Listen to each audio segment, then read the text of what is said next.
ఖమ్మంలో deputy CM Mallu Bhatti Vikramarka మాట్లాడుతున్నారు. Live ద్వారా చూద్దాం. ఎం నరేందర్ రెడ్డి గారికి, గౌరవ పార్లమెంటు సభ్యులు రామ సహాయం రఘురామ్ రెడ్డి గారికి, గౌరవ పార్లమెంటు సభ్యులు బలరాం నాయక్ గారికి, ప్రభుత్వ విప్ గౌరవ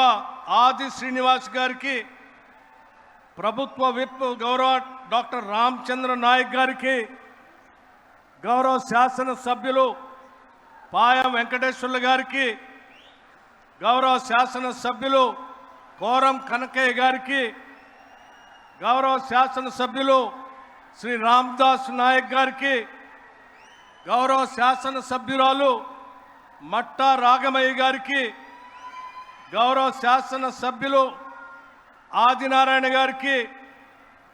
గౌరవ శాసన సభ్యులు డాక్టర్ వెంకట్రావు గారికి, గౌరవ శాసన సభ్యులు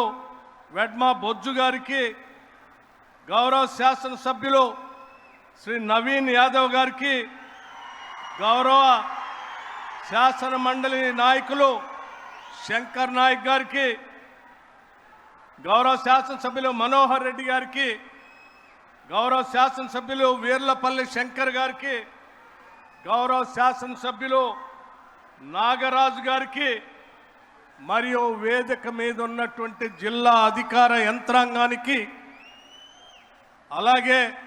రాష్ట్ర వ్యాప్తంగా ఉన్నటువంటి ఉన్నతాధికారులుగా ఉండి ఇక్కడ ఈ సభ విజయవంతం కోసం ఇక్కడికి వచ్చినటువంటి ఉన్నతాధికారులకి, పోలీస్ అధికారులకి, అనేక గ్రామాల నుంచి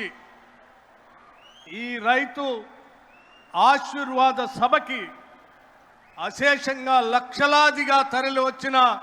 రైతాంగ సోదరులకి, కుటుంబ సభ్యులకి, పాత్రికేయ మిత్రులకి, మీ అందరికి కూడా ముందుగా నా హృదయపూర్వకమైనటువంటి నమస్కారాలు.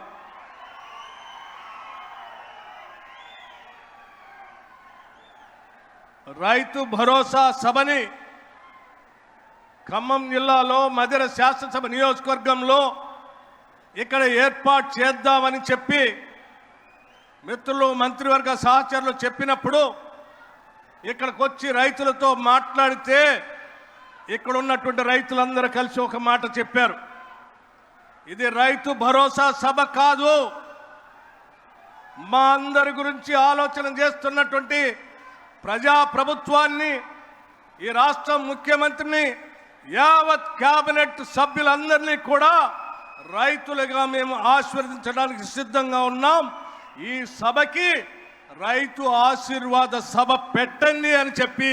ఇక్కడ ఉన్నటువంటి రైతాంగ సోదరులు అడిగిన మీదటే ఈ సభకి రైతు ఆశీర్వాద సభ అని పెట్టడం జరిగింది. ఇటువంటి రైతు ఆశీర్వాద సభకి రాష్ట్ర ముఖ్యమంత్రి వర్యుల్ని, సహచర మంత్రివర్గ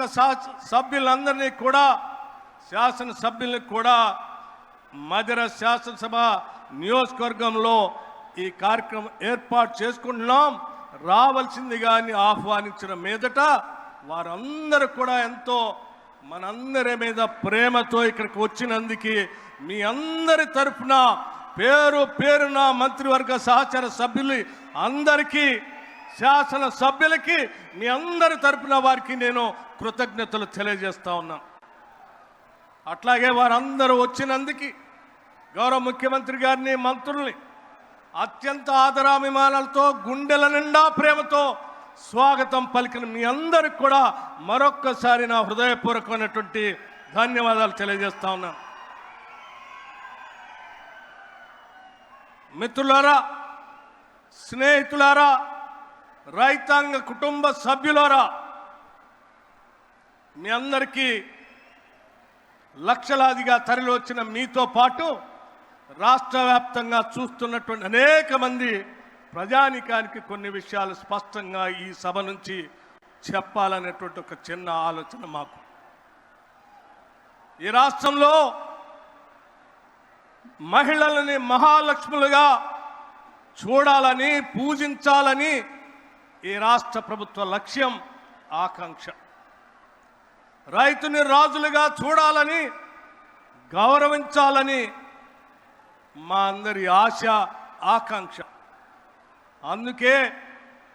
మహిళల్ని మహాలక్ష్ములుగా చూడాలనేటువంటి ఆలోచనతోనే ఆనాటి కాంగ్రెస్ ప్రభుత్వం మొదలుపెట్టిన వడ్డీ లేని రుణాల్ని గత 10 సంవత్సరాలు పాలించిన టీఆర్ఎస్ ప్రభుత్వం వడ్డీ లేని రుణాల్ని తుంగలో తొక్కితే తిరిగి మన ప్రజాప్రభుత్వం కాంగ్రెస్ ప్రభుత్వం అధికారంలో రాగానే గౌరవ ముఖ్యమంత్రి రేవంత్ రెడ్డి గారు కేబినెట్ అందరూ ఆలోచన చేసి మన మహిళల్ని మనం సంస్కరించుకొని మన సంస్కారం మనం మహిళల్ని మహాలక్ష్మిలాగా పూజిస్తాం, గౌరవిస్తాం. అటువంటి మహిళల్ని ఆర్థికంగా ఎదగటం కోసం ఎన్ని ఇబ్బందులున్నా తిరిగి వడ్డీ లేని రుణాల్ని ఆ పథకాన్ని రాష్ట్రంలో మొదలు పెట్టాల్సిందే అని చెప్పడమే కాకుండా సంవత్సరానికి 20,000 కోట్ల రూపాయలు, సంవత్సరానికి 20,000 కోట్ల రూపాయల లెక్క 5 సంవత్సరాలకి 1,00,000 కోట్ల రూపాయలు మహిళలకి